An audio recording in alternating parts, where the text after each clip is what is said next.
The Mercedes A-Class is that rare thing in the automotive world. It's a car that just seemed to get dumber with age. Of course, it didn't help that the first generation was a piece of engineering genius. And if it wasn't for those pesky elks, it would be considered today well up there with the likes of the original Mini. The first generation, of course, didn't sell, and the second one that followed was nowhere near as innovative. And a third one? Well, anyone could have made it. It was just a typical hatch.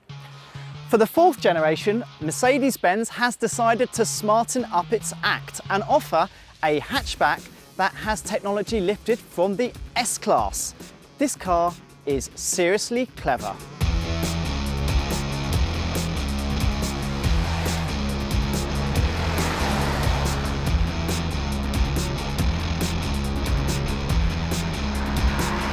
According to Mercedes, almost everything is new. That means there's a new structure, that means there's a complete new body shell, and at some parts it's up to 30% stiffer.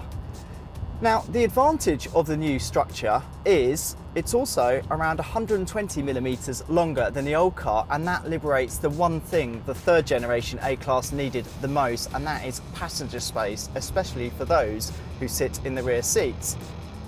Inside the A-Class cabin, well, it looks on first glance the very best in its class. The materials, the fit, the finish, it really is wonderful here.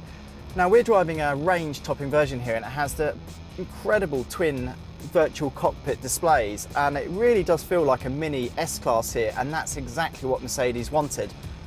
But the thing is if your hands wander a little bit lower, sounds a bit rude, you start to find bits of plastic.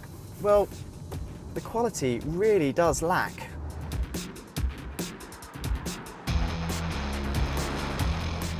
Where engineers are most proud with the A-Class is the amazing amount of technology they have managed to squeeze into this small compact hatch. Now, we're talking S-Class levels of technology. Engineers have managed to incorporate a Siri, or whatever the Android equivalent is, operating system into the infotainment system. So if you say, "Hey Mercedes," how can I help you? How cool is that?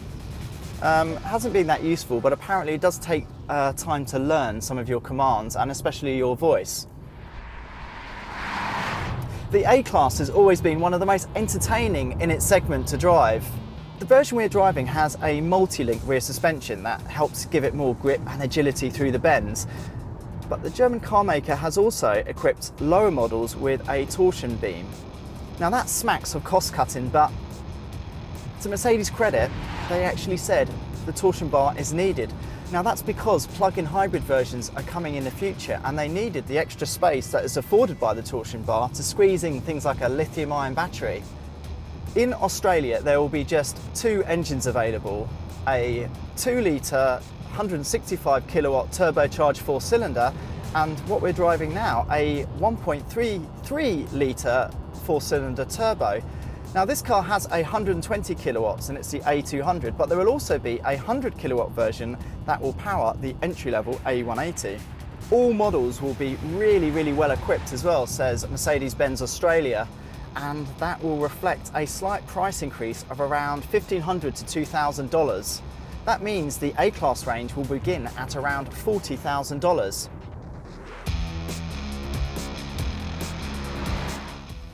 So there we have it, the 2018 Mercedes A-Class. Well, it's got a classier cabin, it's more comfortable, it's quieter and far more efficient, and it's got technology that would shame its rivals. But you know what? I kind of miss some of the fun and the engagement of the last model.